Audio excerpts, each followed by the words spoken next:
नमस्कार, Chandrakant B Bhatt America से। कभी आपने सोचा है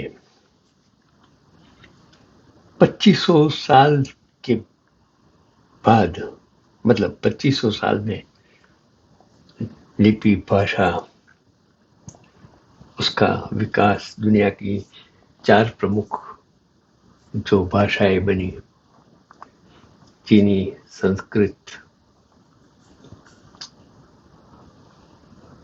वो तमिल भाषा, तेलुगु और जो हिब्रू, ग्रीक भाषा। मेरा जब तक समझ है, गुजराती भाषा तो 1135 में सिद्धराज जयसिंह ने हेमचंद्राचार्य जी से लिखवाई थी, बनावट थी। चलो, आज पूरी वर्ष में कितनी भाषाएं हैं। और उसके बाद धर्म, और ये जिसे हम सनातन कहते हैं, हिंदू कहते हैं, बौद्ध, महावीर, जैन,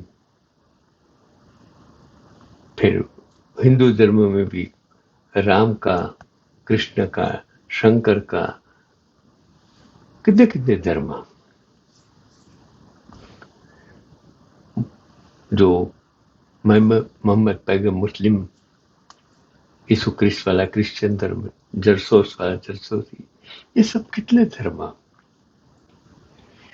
लेकिन अब धर्म और नई तकनीक दोनों इंसानी असंतोष को शांत करने का वादा करते हैं,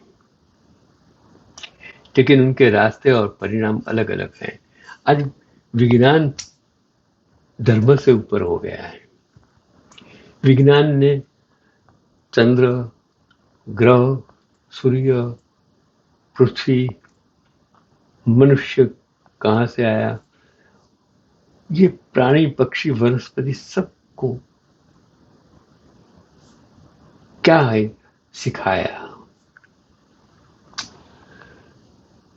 तो तकनीक एक नया धर्म बनती जा रही है। आज एआई कितने आगे। मैं तो जो पढ़ा, कुछ डायोड ट्रायोड था, मोबाइल नहीं था, टीवी नहीं था, इंटरनेट नहीं था, ये तो मेरा यूट्यूब, गूगल, कुछ नहीं था, कुछ नहीं था। आज से 50 साल पहले की बात करता हूँ। और आज मैं आपके साथ बात करता हूँ वो पुराने जमाने का इंसान। 1944 आजादी के बाद में तो आजादी भी नहीं, तो क्या ये तकनीक एक नया धर्म बनती है। गार्डन ऑफ ईडन और साई सोसाइटी किताब के अनुसार तकनीकी और धर्म के बीच कुछ असमानताएं देखने को मिलती है। मनुष्य ऐसा प्राणी है जो खुद को लेकर और अपने आसपास की दुनिया को लेकर हमेशा असंतुष्ट रहता है। प्रकृति ने उसे अतिरिक्त दिमाग दिया है और उसी का यह असर है। धर्म और नई टेक्नोलॉजी दोनों इस असंतुष्टि के पैरों पर खड़े हैं, और उनके बीच एक महत्वपूर्ण अंतर यह है कि धर्म एक तरफ उसे इस दुनिया से परे की अलौकिक दुनिया का आश्वासन देता है, और वर्चुअल यथार्थ अपने डिजिटल खिलौनों के जरिए यही इस भौतिक जीवन में भी अलौकिक दुनिया बनाने की इच्छा रखता है। धर्म स्वयं को बदलकर उस अलौकिकता की ओर ले जाने का आश्वासन देता है, और नई टेक्नोलॉजी इस दुनिया को ही बदलने का प्रयास करती है। आज बिना ड्राइवर वाली कार चल सकती है। यहाँ बैठे बैठे मंगल तक यान पहुंचा सकती है, चंद्र पर इंसान पहुंचा सकती है। वो धर्म नहीं कर सकता है। धर्म तो कुछ और कहता था, और विज्ञान आज वहां तक पहुंचा सकता है। एक और महत्वपूर्ण अंतर है कि वह यह कि सामाजिकता अधिकांश धर्मों में एक महत्वपूर्ण अंग होती है। हिंदू धर्म में सामाजिक रूप से कुछ धर्म कार्य होते हैं। यह सच है कि हिंदू धर्म अधिक व्यक्ति केंद्रित है। उसमें बिना ऐसे कृत्य किए भी व्यक्तिगत स्तर पर अलौकिकता का संधान किया जा सकता है, लेकिन उसमें भी सामाजिकता है। उसके उलट यह नई टेक्नोलॉजी एक ऐसी कोई मांग नहीं करती। वह स्वयं को पूर्ण रूप से व्यक्ति केंद्रित बनाती है और इतनी कि अनेक अवसरों पर हम एक व्यक्ति न रहकर एक न्यूमेरिकल बन जाते हैं। एक नंबर, चाहे वह आधार कार्ड नंबर हो, पैन कार्ड नंबर हो, जल का कैदी नंबर हो या गरीबी रेखा के नीचे वाले लोगों के लिए जारी किए गए पीले राशन कार्ड का नंबर हो। ऐसे अनेक फर्क जरूर हैं, लेकिन धर्म और नई टेक्नोलॉजी में समानता ही अधिक है। पहले लगता है कि यह नई तकनीक हमें अनगिनत विकल्प देती है, अनेक बातों में से चुनने की आज़ादी देती है, लेकिन वह आज़ादी हमेशा सीमित होती है, अनगिनत नहीं होती। कंप्यूटर पर ड्राइंग बनाते समय पहले 24 रंगों के विकल्प होते थे, फिर 512 रंगों के बने और अब तो कुछ हजारों के होते हैं, लेकिन फिर भी वह विकल्प असली जैसा असीम नहीं है। असल में विकल्प किन किन बातों का देना है, उसे आप कैसे चुनेंगे, यह कैसे तय होता है, इसमें कोई भी निर्णय आपका नहीं होता। इसी तरह उसमें वास्तविक शरीर से मुक्ति पाने का आभास होने के कारण उसमें किसी प्रकार की दैहिक व्याधियों नहीं होती। बीमारी, बुढ़ापा और दुख की बात तो छोड़ दीजिए, मृत्यु जैसी वास्तविकता का भी यहाँ उल्लेख नहीं होता। ऐसा भी कुछ अटल सत्य इस मानवीय दुनिया में है। यही मानो इस आभासी यथार्थ में हम भूल जाते हैं। धर्म भी हमें यह तो अमर मानता है या मरने के बाद स्वर्ग दिलाने का लालच दिखाता है। किसी को कुछ पता नहीं है।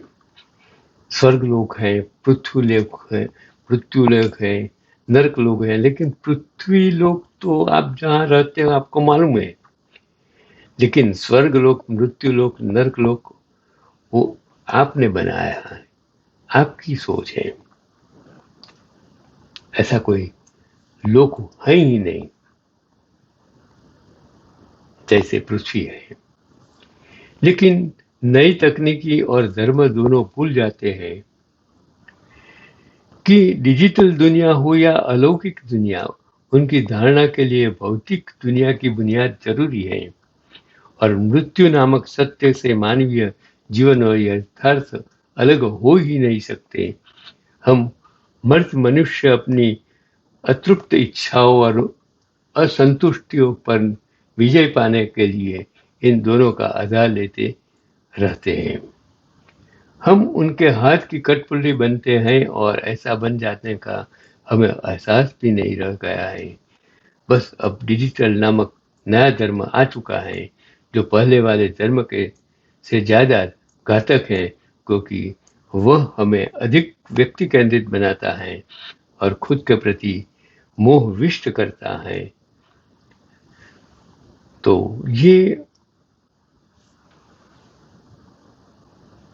इसके अलावा इसमें इतनी तेजी से बदलाव हो जाते हैं कि क्या कहे। इसलिए उससे टकराते समय हमें मानव बने रहना है या नहीं, यही मानो हर रोज हमें नए सिरे से सोचना पड़ता है। पहले की तरह इन बातों से हमारा क्या नाता है, इसे एक बार निश्चित कर हम आबाद नहीं हो सकते। हम लगातार किसी न किसी नई चीज का सामना करते हैं, ऐसा भी आभास उत्पन्न करते हैं और हम उस चक्र में फंस जाते हैं।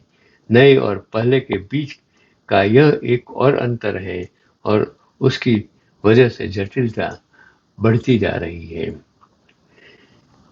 कि आपका बच्चा इंसान है या मोबाइल का जिंदा रोबोट। सोचिए, आज बच्चा जन्म लेता है और शुरू से उसके हाथ में हम मोबाइल पकड़ा देते हैं, और इसी तरह कट्टर हिंदू बनने की दौड़ में क्या आप अपना भविष्य बर्बाद कर रहे हैं? और वो आपको सीखना होगा किससे? कि अशोक सम्राट अशोक से असली राष्ट्रभक्ति का अर्थ आपको समझना होगा, सीखना होगा। हम राष्ट्रभक्ति के नाम सत्ता में बैठकर सेवा के नाम जो भ्रष्टाचार करते हैं, व्यभिचार करते हैं, गलत काम करते हैं, वो गलत है। सत्ता वो साधना नहीं है। सेवा सत्ता से नहीं मिलती है। सेवा कोई भी इंसान तन से, मन से, धन से कर सकता है। अगर धन नहीं है तो मन से कर सकता है, अगर धन नहीं है तो तन से कर सकता है। सेवा का अर्थ किसी को मदद करना, किसी को समझना, किसी की जरूरियातों को पूरा करना, यही सेवा है। मानवता सबसे बड़ी सेवा और धर्म है। इंसानियत सबसे बड़ी सेवा और धर्म है। मानवता और इंसानियत के ऊपर कभी भी कोई धर्म हो ही नहीं सकता है। यही आज का पैगाम है। Chandrakant B Bhatt, America.